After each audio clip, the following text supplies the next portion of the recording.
Visit ticketcompare.com. Compare prices, buy tickets, get to the game. Ticketcompare.com. Buying tickets made simple. Well, it's an issue that's been bubbling under, not always bubbling under. In recent times, Jeff Astl's family obviously have been at the forefront. They want more investigations into the link between heading and brain disease, and I'm all for that. I certainly don't think we should be brushing this under the carpet.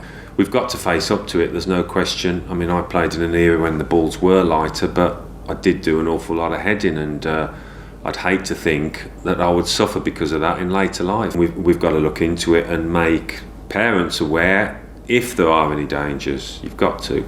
We said earlier, I don't think it'll ever happen again. The likes of Sir Alex and Arsene, they are a dying breed. They're going to be a thing of the past, I think. I mean, we've entered a period now where managers are getting sacked after 4 games in the Premier League. I think, say, dealing with Arsene Football Club, I did 20 years there, and I thought that was, everybody said a great achievement. I thought it was hard to do as a player, but to do 20 plus as a manager, it's unbelievable. And as Alan said, it'll never happen again at Manchester United.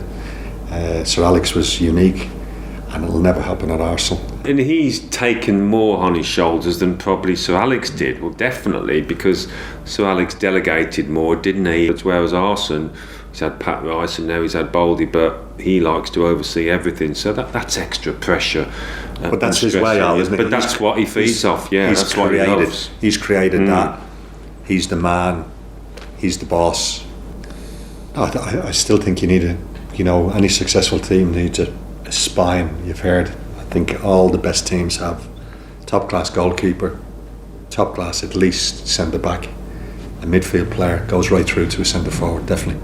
And I don't think any team wins anything with a poor defence in any way. Any manager who stays in a job for longer than 4 games seems like it's an achievement at the moment. So I think the emphasis is on instant results, and I think managers are judged unfairly on that, and time should be given to him.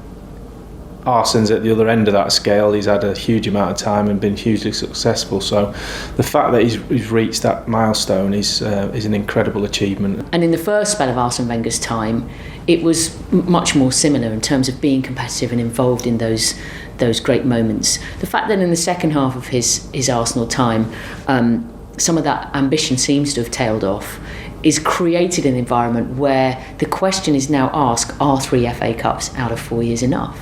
Which, back in '89, you'd be delighted with winning anything. I believe managers shouldn't be able to be sacked. They should sign 2-year rolling contracts, and they should be given 2 years to coach a team. And after 2 years, if they haven't done what they said they're going to do, or they want to get rid of them, then you change the manager.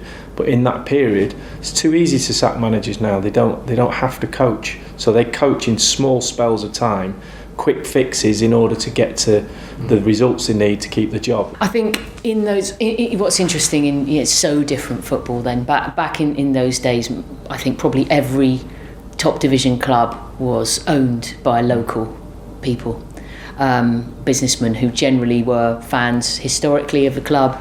The distance between the owners, the chairman, the manager, the players and the supporters was so much closer from the top right down to call the supporters the bottom, which shouldn't be, it should be the other way around, but if we do it for that, then it was so much closer. There was a relationship between all 4 or 5 different levels of football. I think that level is just blown out of the water now, with owners not even being in the same country, very rarely coming to games, some of them, not all of them, and the fans are so separated from the players.